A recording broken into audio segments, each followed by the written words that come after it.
덥습니다. 이제 아침인지 낮인지 밤인지 알 수 없을 만큼 24시간 내내 덥습니다.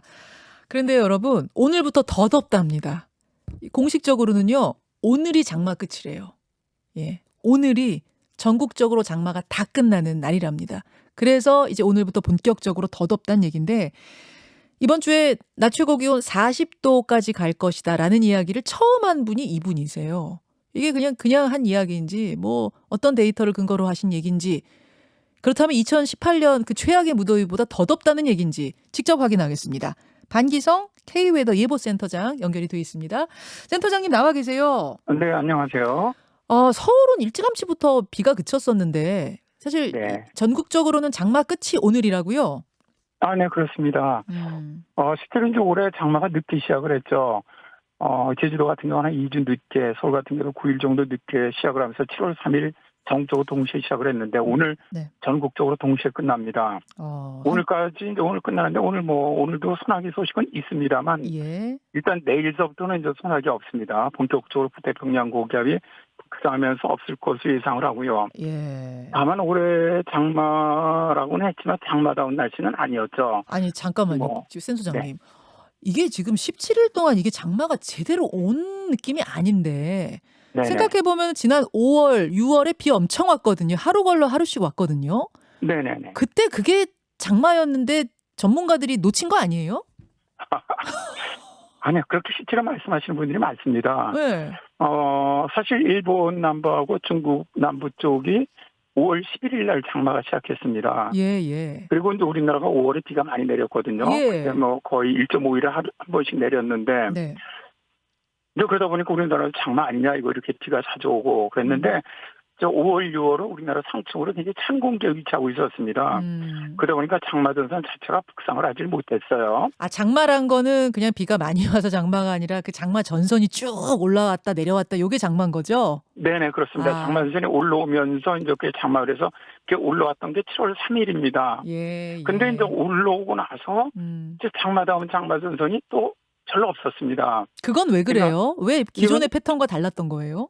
전혀 지금 보면은 날씨가 이제 저희들은 이 정상적인 날씨가 이제 사라지고 있다고 생각을 합니다. 네. 그러니까 이제 비정상이 오히려 정상으로 가는 게 아니냐 그런 얘기를 하는데 이제 어떤 분이 뭐 정상성의 종말이다 이런 책도 쓰셨는데 이 날씨의 기전은 가장 심각한 것 같습니다. 그래서 저도 사실 장마 기간에 이렇게 거의 장마 같은 비가 안 내리고 소나기 형태가 매일 내린 이런 형태는 거의 좀 처음 보는 해거든요. 그렇죠. 저도 그래요. 그런데 이제 어쨌든 뭐 기상청에서 장마가 끝나지 않았다라고 얘기했던 것이 결국 우리나라 이제 산안부 쪽에 저기압이 위치해 있었거든요. 네. 이게 올라가지 않다 보니까 장마 끝났다고 얘기를 못 하는 거예요. 자, 알겠습니다. 근데, 센터장님. 네. 그러니까 네. 다시 한번 정리하자면 여러분 5, 6월에 그 비 엄청 왔던 거 그거는 우리가 흔히 얘기하는 장마의 그 장마는 아니었답니다. 실제로 올 장마는 7월 3일부터 시작해서 17일 만인 오늘 끝. 장마다운 장마는 없었다. 이렇게 이제 끝난 겁니다. 그리고 네네. 이 이유는 뭐냐? 기상이변, 기후변화. 이게 이제 이유란 말씀이고요. 그럼 오늘부터 도대체 얼마나 더울 거냐? 아니, 이번 주에 40도 육박한다는 얘기를 센터장님이 하셨잖아요. 네네. 진짜예요? 이게 이제 우리나라가 가장 더웠던 것이 2018년 8월 1일이죠. 예. 이때 서울이 39.6도를 기록을 했고요. 강원도 웅천이 41도입니다. 네. 이때 이거는 정식 기록으로 남는 건 공식 관측소 기록들이고요. 실제 이때도 이제 AWS라 해서 자동 기상 관측 장비로 관측하는 곳은 이거보다 한 2, 3도 더 높았던 곳도 있었습니다. 네. 다만 이제 그거는 우리가 이제 기록을 하지 않기 때문에 남아있지는 않습니다만 어쨌든 이번 주부터는 이제 북태평양 고기압이 이제 본격적으로 북상을 합니다. 그러니까 장마 전선을 밀어 올리기 때문에 이제 오늘서부터 더워지는데 오늘은 일단 33도 보고 있고요. 네. 내일은 35도. 저희들은 이제 목요일이 37도. 그다음에 금요일은 37도, 38도 서울 기준입니다. 예.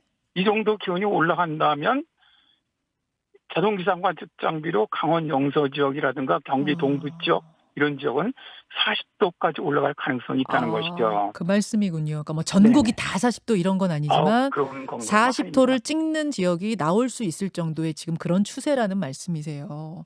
네, 그렇습니다. 네네. 아이고, 무섭습니다. 무섭습니다. 그래도 그게 사실 서울이 37도 이상 올라가는 경우가 많지 많지 않습니다. 않죠. 뭐 정말 2018년 덥다 보니까 그렇지 작년 같은 경우도 거의 없었거든요. 맞아요. 그러다 보니까 올해는 단지 이번 주부터 37도까지 올라가고요. 네. 8월에는 아직은 예측이 좀 어렵습니다. 태풍이 어떻게 영향을 줄지 예측이 어렵기 때문에 아직은 예측은 어렵지만 8월에도 한두 차례는 더위가 있지 않겠나 그렇게 예상을 합니다. 전체적인 흐름은 이제 기상 이변, 여러분 기후 변화, 지구 온난화 때문에 생기는 문제예요. 그건 알겠는데 특히 올해는 열돔 현상이라는 게 일어났다고 제가 들었거든요. 사실 이게 기후 변화로 인해서 2018년 우리나라에 그때 기록적인 더위가 왔던 것도 열돔 현상이었습니다. 그때도요. 그리고 올해 지금 7월에 북미 지역, 서부 지역 거의 살인적인 폭염이라고 부르지 않습니까? 네네. 거의 그쪽 지역은 평균 기온이 20도에서 25도밖에 안 되는 지역인데 거의 40도에서 50도까지 올라가면서 엄청나게 많은 분들이 정말 온열 질환으로 사망을 하셨는데 이 지역이 아주 강력한 열돔 현상 때문입니다. 열돔 현상이라는 게 뭐냐면 대기 상공에 이제 뜨거운 공기가 위치한 경우입니다. 네네. 이렇게 되면은 그 공기가 역전준처럼 아래에 있는 공기가 빠져나가지 못하도록 막아버립니다. 돔처럼 지붕 같은 역할을 그렇죠. 한다는 것이죠. 그렇죠. 근데 이 뜨거운 공기는 고기압 권내기 때문에 밑으로 내려오거든요. 예. 내려오면서 단열 상승을 하게 되고요. 근데 지상 쪽에는 북태평양 고기압이 아주 고온다습한 공기가 들어오고 있거든요. 거기다가 내일서부터는 북태평양 고기압 중심부에 들어가면 소나기도 안 내립니다. 소나기도 안 내려. 네, 그럼 일사가 강하거든요. 그러다 보니까 지표면에는 이 뜨거운 공기가 외교로 빠져나가야 되는데 네. 위에 뜨거운 지붕 같은 것이 딱 덮다 보니까 이 안에 있는 공기는 계속 뜨거워지는 거예요. 센터장님, 이제 열돔 현상에 대해서 이해를 했고요. 제가 이제 궁금한 건 우리 매년 이러는 건가? 아까 동남아 같은 날씨가 됐다. 저도 그렇게 느껴요. 동남아 같은 날씨예요. 정말 너무너무 덥다가 쫙 하고 소나기가 내려요. 왜 동남아 가면 우리가 스콜이라고 하는 거 비슷하게 내리는. 이게 네네. 이제 매년 이런 패턴으로 갈 거라고 보세요? 전 여름이 되면 당연히 그렇게 간다고 봅니다. 장마는 짧고. 네, 장마가 작년 같은 경우는 또 54일도 엄청 길었지 않습니까? 맞아요. 그러니까 이제 정상적인 장마는 없다는 겁니다, 거의. 2010년대 이후에 보더라도 정상적인 장마가 없었거든요. 우리가 그 이전에 이제 고전적으로 장마는 이거야.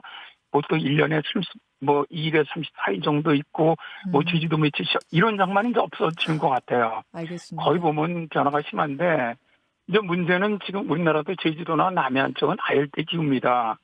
중부지방은 겨울이 춥다 보니까 아열대 기후로 구분되지는 않고 있는데 여름철은 아열대 기후에 오히려 우리나라 여름이 동남아 지역보다 기온이 더 높습니다. 예. 그러다 보니까 이번 주는 워낙 중심세력이 들어오니까 소나기가 안 내리겠지만은 북태평양 고기압의 영향을 받는 8월 초가 돼 소나기가 내린다면은 이제 바로 동남아 같은 어느 스콜이 내리게 되는 것은 당연한 것이죠. 알겠습니다. 자, 여러분 단단히 준비하셔야겠습니다. 정말 몸과 마음의 준비를 다 해야 하는 본격 무더위가 이번 주에 찾아온다는 거 말씀드리면서 센터장님과도 인사 나누죠. 고맙습니다. 네, 감사합니다. KU웨더 반기성 센터장이었습니다. 김현정의 뉴스쇼는 청취자 여러분의 참여로 이루어집니다. 트위터, 페이스북, 레인보우 게시판, 그리고 단문 50원, 장문 100원의 유료 문자 샵 1212, 우물정 1212 통해 참여하실 수 있습니다. 김현정의 뉴스쇼, 여러분과 함께 만듭니다.